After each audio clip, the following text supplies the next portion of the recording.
Hello, hello, hello, it's Dolly. Welcome to my channel, Scrapping on the Go. This process video, I am using Cut Above layout kit called Blue Skies from Close to My Heart. I am a consultant and I'll have the link listed below. This is double page layout number 2. Saturday, May the 2nd, I posted double page layout number 1. Everything that you need is in the kit. And then, of course, you can always bring in stuff from your stash if you need to add a little bit of your own touch to your sketch. All right. Now, as you can tell that in the middle block, my photograph is not 6 by 12 or 6 by 12, 6 by 4. It is actually 4 by 6. So I'm going to bring in 3 scrap papers from my stash and fill in that space a little bit. This gray side, I'm going to end up flipping it and using the off-white with the gray polka dot. But I'm going to take it away and cut me a fishtail banner. And then I'm going to use that polka dot piece, but I'm going to flip that one as well. And it's just in my scrap. It came in that size. And then I have that little circle, blue polka dot circle. And I'm going to tuck that in. Now see how I have that paper right there that's layered under the photograph? You could leave it like that, but I decided to scoot it in some more and just show a little bit of that pattern paper and leave more room for my daughter to do some journaling. And yes, you guys hear me talk about my daughter and asking if I can actually, videotape and put out there in YouTube these layouts because they're so adorably cute, my daughter and my granddaughter, and she finally agreed that I could do a few. And so I'm so excited. So anyway, that's my daughter and that's my granddaughter. And my granddaughter was turning 2. She's getting ready to turn 4 now. But anyway, they were out having fun for the day, and my daughter took my granddaughter miniature golf at 2. Can you believe that? So anyway, they went out playing miniature golf at 2 years old. Oh, you know what? I say that she's 2, but she might be 3 in that photograph. I think she might be 3. Anyway, just back to the layout. So in this kit comes a whole sticker sheet, and it suggests using the word together up there, which I do. And then you're going to see, if you get this kit, you will notice that there's another sticker that says better, and it's an oblong shape, and they suggest putting it under the, where you cross your T, but I don't do it that way. You'll see. Now, I kind of changed the pattern of where my clouds go. So I hope you're enjoying my channel where I'm showing you that you can follow the sketch to the T, or if it's just not working, because again, it might be because of the direction of your photograph or the size of the photograph.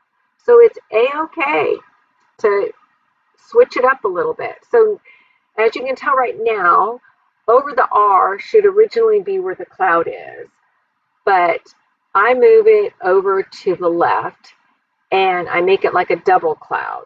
But in the suggested comment, it shows the cloud above the R and then a cloud over to the left-hand side. So one on the right, one on the left, but I just doubled them up.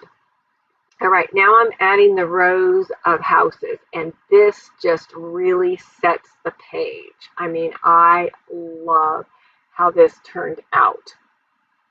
Now, I'm not a fan. I'm just going to tell you where that white line is, and I may go back later with a washi tape or a branding strip.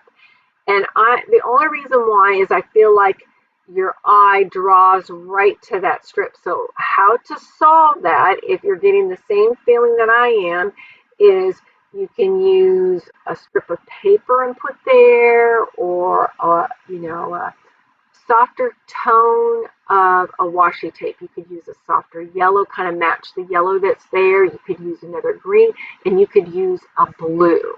So just a little tidbit there. All right, so the row of houses are all in. I got star and a heart up by the cloud, and now we're moving over to the page that'll be in the right. So I just did the one that would be in the left if you have it in an album.